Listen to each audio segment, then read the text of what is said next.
So if you want a hot and spicy mgodi, you know where to go. I was there earlier, government and the BRICS Business Council in South Africa hosting these discussions at Gallagher Estate, as well as that BRICS Trade Fair. Tomorrow, the BRICS Business Forum will be held at the Sandton Convention Centre, and then the main event, the BRICS Summit, kicks off on Tuesday until Thursday.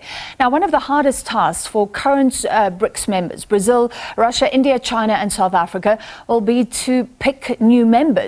Around 40 nations have expressed an interest to join the bloc. That's according to Reuters, estimating it could be more. Egypt told us earlier today they have formally applied.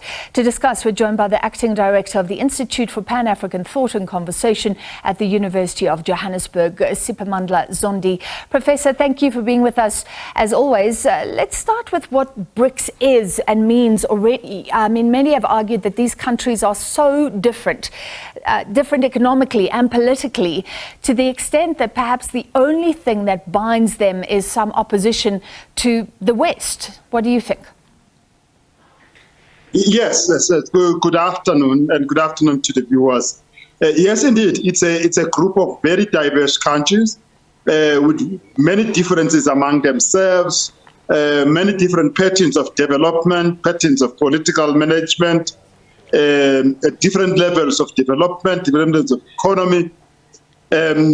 Unlike many other bodies before, say, for example, the G7, they're all pretty similar countries with similar economic trajectories, similar circumstances, and many others. This is different. Perhaps what is the strongest advantage for it is that it reflects the true nature of the world.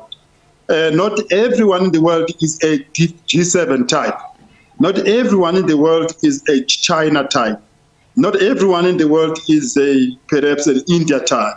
But it is many in the world reflect Brazil, reflect Russia, reflect China, reflect India, and reflect South Africa. So these 5 countries kind of represent different kinds of countries that you find in the world. Yeah. And therefore, that is a great advantage for them that gives an ability to bring together perspectives from various countries and perhaps contribute to shaping a world we don't have now, which is a world that is inclusive of everyone.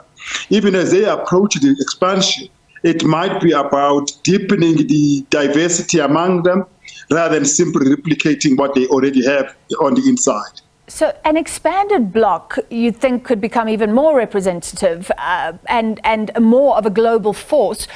China likes the idea, reportedly, because it will extend its influence. But Brazil is wary, apparently saying it could dilute the current BRICS brand or clout that BRICS has. What do you think of that? I think all BRICS countries are wary of expansion that is reckless, that dilutes their nature. Their nature is to be representative. Right now, they represent 5 continents of the world, and they represent a democracy, a liberal democracy, and other forms of democracy, and so on. Whatever they bring in must enable them to bring a dimension they don't quite already have right now. Say, for example, a Muslim country. So if an Indonesia joins in, it is the biggest Muslim country in the world. It's a very dynamic economy. It is huge. It's a huge market. It will give them that. If they allow taking in, it will also give them a sort of a country that is a bridge between the Middle East and Europe. It is a huge economy and all of that. So whatever they bring must enrich who they are. I think that's a shared concern by all of them. There isn't a single one of them that is simply want to add numbers for the sake of numbers, but they all are arguing this. Remember, this is not the first discussion. It's been going on for over 5 years. They've all agreed that they will have to find a way to approach expansion. Expansion is their shared agenda, but how they do it is what they must do with great care.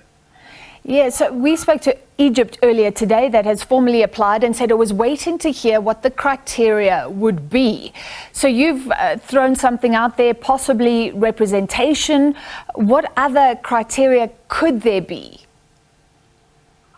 I think besides that they represent a particular region, there must be a country that represents the political character of BRICS.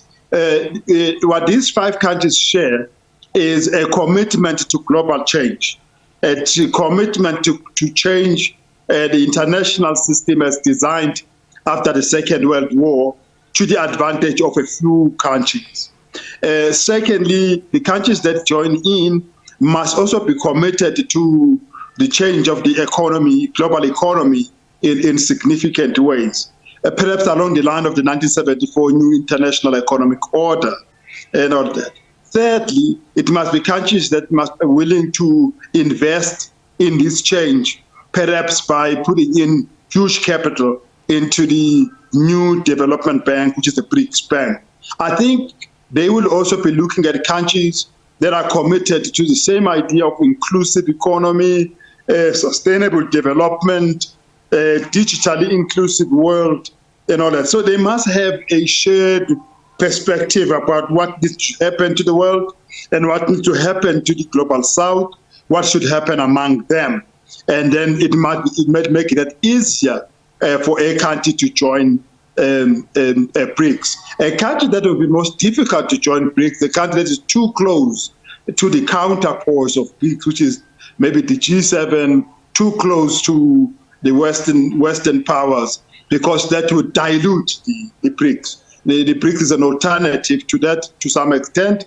It must remain a healthy alternative, but should not become some sub-body of the G7. Yeah, and you've pointed out, I mean, Saudi Arabia seems so politically different from the United States, but they are seen perhaps to be too close to the United States because of relationships, historical and current. All right, we have to leave it there. Thank you. I hope to chat to you again. UJ Institute for Pan-African Thought and Conversation Acting Director, Professor Siphamandla Zondi.